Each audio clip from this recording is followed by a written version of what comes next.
Hello students.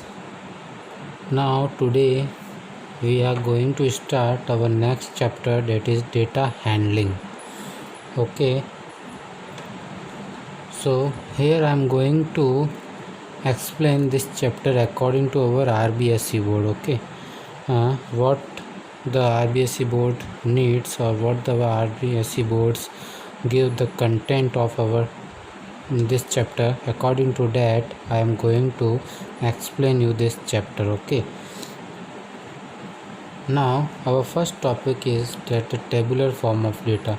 Before going further, हम इसके अंदर आगे बढ़े इससे पहले मैं आपको ये समझाना चाहूँगा कि डेटा हैंडलिंग होता क्या है एक्चुअली. ठीक है, हम डेटा किसे बोलते हैं, डेटा मीन्स जैसे कि मैंने ये इतना कुछ लिख रखा है, ये क्या कर रखा है मैंने, ये सब कुछ मेरा डेटा है ना. मतलब कि ये सारा क्या है, मेरा कंटेंट है ना. ये सारा क्या है, मेरा एक तरीके से कंटेंट है, या जो भी हम इंफॉर्मेशन जो हमें मिलती है कुछ भी, जैसे कि तुम बाज़ार गए, you are going to market and you need to buy the different types of chocolates. Then what you will do, you will first examine in your mind at which kind of toffees you need or which kind of toffees you doesn't like. Means you will make some kind of information in your mind, correct? So that kind of information is known as our data. Means हम किसी भी particular चीज़ के बारे में हम कुछ informations इकट्ठी करते हैं, उसे हम क्या बोलते हैं, डेटा बोलते हैं. करेक्ट. मीन्स हमारे पास कुछ ग्रुप ऑफ इंफॉर्मेशंस होती है, हम उसे क्या बोलते हैं, डेटा बोलते हैं. अब चलो डेटा तो आ गया, लेकिन डेटा क्या, हमारे पास जो डेटा आता है वो एक तरीके से किस फॉर्म में होता है, एक तरीके से मिक्सचर के फॉर्म में होता है, जो कि एक तरीके से सही तरीके से मीन्स हमने उसे अभी तक अरेंजमेंट करके मैनेज करके सही फॉर्म में हमने उसे नहीं लिखा है. मीन्स यहाँ हमें करना है, डेटा हमारे पास आ चुका है, अब डेटा को हमें क्या करना है, हैंडल करना है. मीन्स हमें डेटा को इस तरीके से रिप्रेजेंट करना है कि हम उसे कभी भी देखें तो हम समझ सकें कि एक्चुअली इस डेटा के अंदर इन्फॉर्मेशन क्या है, और हम उसे देखते ही समझ सकें कि इस डेटा के अंदर ये इन्फॉर्मेशन हमें मिल रही है ना. अगर मान लो मैं सब कुछ यहाँ पे पेपर के अंदर थियोरेटिकली लिख दूँ और पूरा पेपर भर के दे दूँ आपको, क्या आप समझ जाओगे कि इस पे क्या लिखा हुआ है, क्या नहीं लिखा हुआ है. और अगर मैं इसी सब चीज़ों को अगर मैं कुछ पिक्चर बना के आपको रिप्रेजेंट करूँ या कोई टेबल बना के आपको रिप्रेजेंट करूँ, तो वो उस मेथड से हमें क्या है, ज़्यादा इफ़ेक्टिवली इन्फॉर्मेशन मिलती है कि एक्चुअली उस कंटेंट के अंदर क्या इन्फॉर्मेशन छिपी हुई है. तो उसी चीज़ को हम बोलते हैं डेटा हैंडलिंग की. हमें डेटा को इस तरीके से रिप्रेजेंट करना है, इस तरीके से शो करना है कि हम उसे देखते ही उसके अंदर से जो इन्फॉर्मेशन है वो हम ईज़िली फाइंड आउट कर सकें. Correct. So the data is a collection of informations in the form of numerical figures, correct. Numerical figures means in the numbers. Now here I am going to explain this topic. I am taking an examples. देखो, क्योंकि ये एक तरीके से theoretical है, तो theoretically हम ऐसे नहीं समझ सकते, हम इसके लिए एग्जाम्पल लेके ही समझते हैं ताकि हमें ज़्यादा से ज़्यादा समझ आए. Okay. Our first question is, teacher made a table of fruits and marked the sign right tick, okay, in front of the fruits name according to choice of students. मान लीजिए कुछ इस तरीके से हमें क्वेश्चन आए, और हमें क्वेश्चन में इस तरीके से दिया गया है कि teacher made a table, teacher ने क्या बनाया, एक टेबल बनाया है, जिसमें क्या दे रखा है, टीचर ने इन्फॉर्मेशन, हमें फ्रूट्स की इन्फॉर्मेशन दे रखी है कि कौन कौन से फ्रूट्स है. And marked the tick sign, मतलब correct sign, in the front of fruit names, means front के नेम के आगे. ठीक है. According to the choice of students, मतलब कि किन किन स्टूडेंट्स का कौन कौन सा फ्रूट उनका पसंदीदा फ्रूट है, उनका फेवरेट फ्रूट कौन कौन सा है. According to that the teacher marked in front of the fruits name. Okay, so here the table is given to us that the banana जो बनाना फ्रूट है वो कितने बच्चों के थ्रू लाइक किया गया है, यहाँ पे 1 2 3 4 5 6 7 8 9 10 बच्चों के थ्रू ये बनाना फ्रूट जो है लाइक किया गया है। तो हमने यहाँ पे क्या लिख दिया है 10। नाउ गोवा फ्रूट कितने बच्चों के द्वारा लाइक किया गया है, 1 2 3 4 5 the 5 students likes the fruit guava. Now chikoo 1 2 3 only 3 students likes the fruit chiku. Now orange 1 2 3 4 5 6 7 8, so how many students likes the orange fruit, that is the 8 students, correct। Now हमने ये table को complete कर लिया। Okay, questions में ये table दे रखी होगी हमें या हो सकता है यहाँ तक टेबल दे रखी हो, हमें इसे न्यूमेरिकली फॉर्म में कन्वर्ट करना हो, तो we can easily convert these terms into an numerically. Okay, correct. Now हमें नेक्स्ट जो क्वेश्चन इस क्वेश्चन में पूछा जा सकता है वो ये है, how many students are there in the class. अब हमसे ये पूछा गया है कि उस क्लास के अंदर, उस क्लास में, जिस क्लास में जो टीचर ने स्टूडेंट्स के जो सारे चॉइसेस टिक किए, उस क्लास में कितने स्टूडेंट्स हैं, उस क्लास में कितने स्टूडेंट्स हम कैसे फाइंड आउट करेंगे। What will do, we will add all these number of students who like the fruits. Means इतने ही बच्चों ने 10 बच्चों ने बनाना को लाइक किया, 5 बच्चों ने गुवा लाइक किया, 3 बच्चों ने चीकू लाइक किया, 8 बच्चों ने ऑरेंज लाइक किया, करेक्ट। मीन्स यही तो टोटल नंबर ऑफ स्टूडेंट्स है क्लास के अंदर, करेक्ट। तो इन सभी का अगर हम सम कर लेंगे, if we add all these students together we will get the total number of students in our class, correct. So we will do the addition of all these students. So we do the add of all the students here, 10 plus 5 plus 3 plus 8, correct। I will write here add 10 plus 5 plus 3 plus 8, what we will get, 8 5 6 7 8 8 8 16 plus 10, that will be the 26, correct। So there are total 26 number of students in the class। Now second question is, which fruit is most liked by students। कौन सा ऐसा fruit है जो सबसे ज़्यादा like किया गया है स्टूडेंट्स के द्वारा। देखो सबसे ज़्यादा कौन से स्टूडेंट्स है, कौन से फ्रूट के अंदर सबसे ज़्यादा नंबर ऑफ स्टूडेंट्स है, बनाना, करेक्ट। बनाना फ्रूट के अंदर सबसे ज़्यादा नंबर ऑफ स्टूडेंट्स है। मीन्स सबसे ज़्यादा कौन सा फ्रूट लाइक किया गया है, बनाना फ्रूट सबसे ज़्यादा लाइक किया गया है, करेक्ट है ना। सबसे ज़्यादा नंबर कौन सा फ्रूट लाइक किया गया है, बनाना लाइक किया, क्योंकि यहाँ पे highest number of students available है। So we will write here our answer is banana, correct. Now third, which fruit is the least liked by student. Least like means सबसे कम कौन सा लाइक किया गया है बच्चों के द्वारा। यहाँ इस लिस्ट में हम देख के पता लगा, we can find it out that which fruit is the least liked by the students. Okay, so सबसे कम नंबर ऑफ स्टूडेंट्स कौन से फ्रूट के आगे हैं, देयर इज़ चीकू। चीकू के अंदर सबसे कम नंबर ऑफ स्टूडेंट्स है ना। only 3 number of students liked the fruit chikoo, correct. So सबसे लीस्ट नंबर ऑफ फ्रूट कौन सा लाइक किया गया है, 3, that is chikoo, correct. So here answer is chikoo. Okay, so in this manner we can solve our the questions. Let us take another example so you will get clear all your doubts। Here the next question is, see the following pictorial data, see this following pictorial data and answer the questions, the number of animals of different types in a park is shown below। क्या tables indicate कर रहा हमें, the number of animals of different types in the park is shown below। Means monkey कितने हैं park में, 1 2 3 4 5। We can write here into the numerical form also. Okay, we can write this into our numerical form like this way, into the numeric.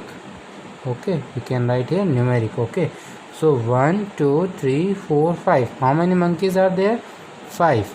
How many deers are there? 1 2 3 4 5 6 7 8 9. There are 9 deers. How many tigers are there? 1 2 3. 3 tigers. How many fox are there? 1 2 3 4 5 6. Okay, we have converted these pictorial data into the numeric form. Correct. हमने इस pictorial data को किस में convert कर दिया है? Numeric form में convert कर लिया है. करेक्ट. यहाँ तक समझ आया? ना आगे हमें क्या चाहिए अब? विच animal is highest in number. कौन सा एनिमल इनमें से जो है पार्क में सबसे ज़्यादा अवेलेबल है? इनमें से कौन सा एनिमल ऐसा है जो सबसे ज़्यादा अवेलेबल है ना? विच animal is the highest in numbers. बताइए इनमें से कौन सा नंबर हाईएस्ट नंबर है? 9 is our highest number. Correct. 9 is the highest number from all of this. So which animal is the highest? That is deer. Which is the animal is the high? Which animal is having the highest numbers? That is deer. So our answer is deer. Which animal is least in number? ऐसा कौन सा animal है जो सबसे कम है park के अंदर? तो which animal is the least in the park? That is tiger. Correct. Tiger is the least in the list. Okay, because tiger are there only 3 number of tigers in the park, so 3 is the least number of this list. So tiger is the least animal. Okay, what is the number of foxes in the park? Foxes कितने हैं park के अंदर?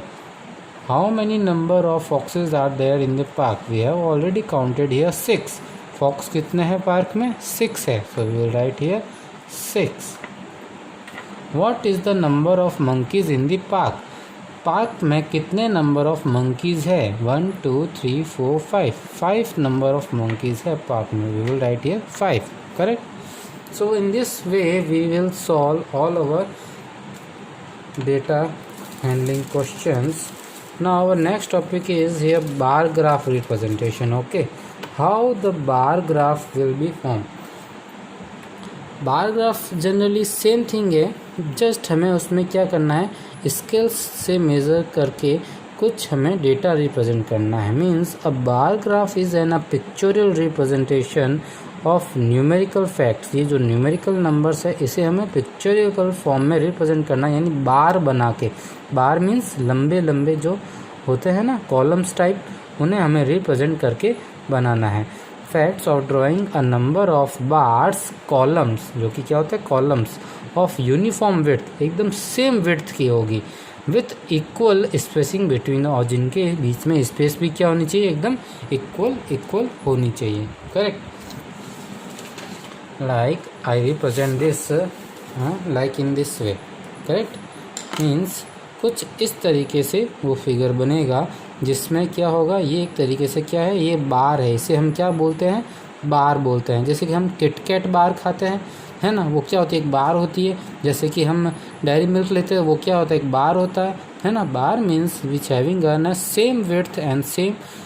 Okay, which having their same width. These are the bars and these bars having same equal spacing in between them. इनके बीच में जो gap है वो भी क्या है? एकदम इक्वल होता है. और ये जो एक्सिस पे ये जो रिप्रेजेंट हो रही है, ये क्या रिप्रेजेंट हो रही है? ये सारी वैल्यूज़ रिप्रेजेंट हो रही है. मैं अभी आपको समझाता हूँ कैसे करना है. Okay,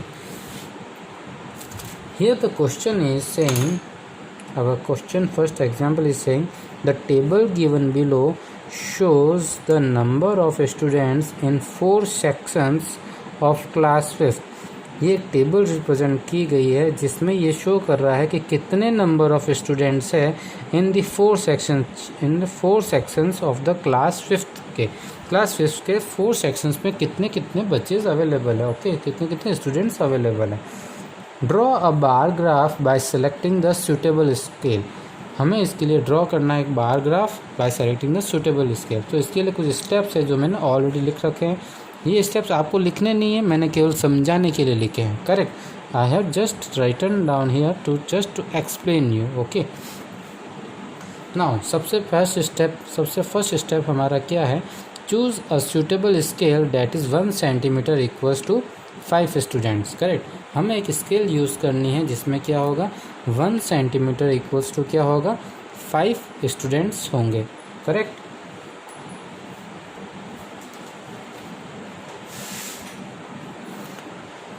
so here we will choose an scale that here 1 centimetre equals to means हमें स्केल से मेज़र करना है और 1 सेंटीमीटर लेना, that will be equals to the 5 students को रिप्रेजेंट करना है। मेरे पास I am having an a plain paper, so I will just assuming that having a 1 centimeter, okay, and the second step will be the draw the two lines OX and OY. OX and OY means I will make a point at here O, this is in my O point. Now here I need to make a line OX and OY which are the perpendicular to each other, means दोनों ही आपस में क्या है, एक दूसरे के perpendicular है। Okay, OX must be horizontal, जो OX जो लाइन बनेगी वो क्या होनी चाहिए, हॉरिजॉन्टली होनी चाहिए। क्या होनी चाहिए, हॉरिजॉन्टली होनी चाहिए। करेक्ट, एंड जो OY जो लाइन है वो क्या होनी चाहिए, वर्टिकली होनी चाहिए। क्या होनी चाहिए, vertically. Correct, so OX first we making OX line that is to be horizontally, so you guys need to make these graphs by using an scale, okay, and into your copy, okay, and this is another OX. Correct, now here I am making OY that is vertically means straight खड़ी है। ठीक है, this is an my vertically line. Correct, so this is an OY. Correct, OY. ठीक है, now this is an OX and this is an OY. ठीक है, now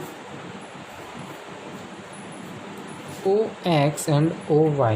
Correct, now I need to make the what is my third step, on Y axis means ये है क्या, मेरी है Y, इसको हम क्या बोलते हैं, वाई एक्सिस, और इसे हम बोलते हैं एक्स एक्सिस। करेक्ट, क्योंकि ये क्या हॉरिजॉन्टल लाइन है, इसे हम क्या बोलते हैं, एक्स एक्सिस, और इसे हम बोलते हैं वाई एक्सिस। जो वर्टिकल लाइन है इसे हम क्या बोलते हैं, वाई एक्सिस। करेक्ट है ना।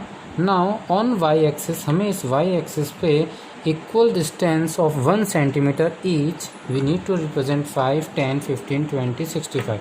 देखो बच्चों, अगर आप अपनी कॉपी में इस चीज़ को बनाओगे, इस फिगर को बार ग्राफ को बनाने की कोशिश करोगे, तो उसके अंदर जो आपकी जो लाइंस बनी हुई है, जो लाइंस जो आपके बन रखी है, उन्हें आप क्या मान लेना, एज अ 1 सेंटीमीटर एज्यूम करना, और उसको अकॉर्डिंग आप अपना ग्राफ बनाना। करेक्ट, जो लाइंस बन रखी है आपकी कॉपी में, उसको आप लाइंस को जो गैप है उन्हें आप 1 सेंटीमीटर एज्यूम करना, और उसके थ्रू आप उनका बार ग्राफ बनाना। Correct, so here I am making an sum lines that is here if I am representing that 1 centimeter each as in 5, 10, 15, 20, 65. What is the my highest value is here 65. So if I am taking the scale value of 5 centimeter, I will take first is an 5, then 10, 5, then 10, then this is 15, then 20, then 25, then 30,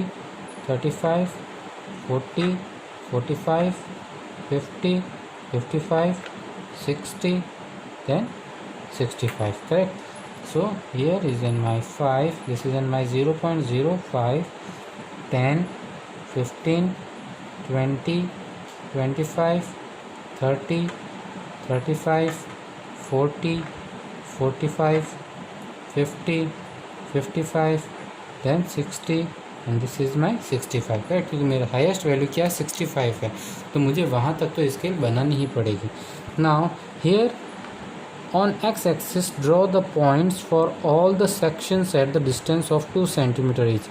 क्या क्या sections है हमारे, A B C D, 4 sections है। इन 4 section को हम किस पे रिप्रेजेंट करेंगे, हमारी एक्स एक्सिस पे, तो हम उसको भी इक्वल डिस्टेंस से, यानी कि मैं ले लेता हूँ, एज्यूम कर लेता हूँ यहाँ से 2 सेंटीमीटर का, ये है a part. Okay, this is in my A.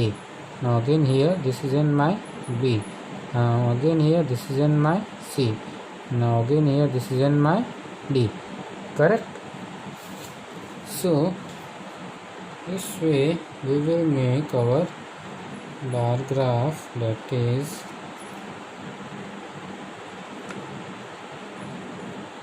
here our value is 65.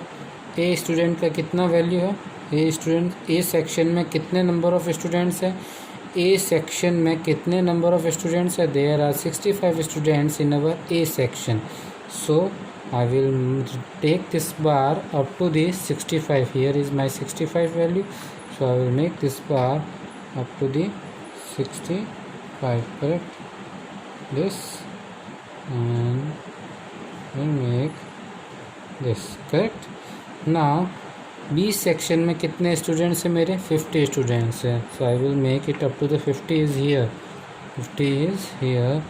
So up to here I will make this is an equals to the 50, correct? देखो यहाँ से ये कितना आ रहा है? 50 आ रहा है ना. यहाँ से ये कितना आ रहा है? 65. नाउ सी सेक्शन में कितने बच्चे हैं? 45. सी सेक्शन में, फिर this is my C section. And 45 कहाँ पे? ये रहा मेरा 45. यहाँ से 45 कहाँ पे आएगा? कुछ 45 according to here. So from here I will make my bar graph up to here and here, and then it will comes down here. Then D section is having 55 students. 55 is at here, so this will be nearly about here. So from here it will goes to the upside, that is here, then here. This, correct? So by this way we can represent our bar graph, correct? So this is the representation of our bar graph, correct? And in our scale we can write scale is 1 centimeter is equals to the 5 students, okay, on an x-axis.